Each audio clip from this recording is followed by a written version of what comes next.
Yeah.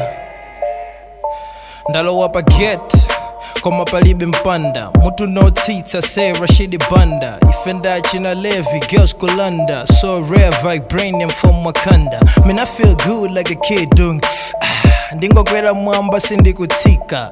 Understand ifeyo tinapita hip hop movie ineyo ndi akita ineyo ndi accountant school yanga ndi magela kupakti nowadays my baby yango gwetsa mapanti. I'm a king iye ndi fact yeah my rapper ango kwiya nane mukana suntadu osadidili mbane zomwezi mpaka na diduduzane nyimbo zanu ndizanga mpaka na zipimane shit makosa na freestyle. Shout out to you Ajina Kadino ndingo fila ngati panza masiku ano kumenya mambama timafana tamwano kuti timwana tonditetse ena wa ma student ine ndi sense liriki yanga ndi ndege sindibanda ndimaopa ndingapenge muhudu kufiridwa ngati dola ama ndiopa ebola mutu mwanga mumawala ngati sola sting them bad mbola Rashidi ndi mfana olusa amafila JB pukusa adi ndapeleka mimba kwa Jemusa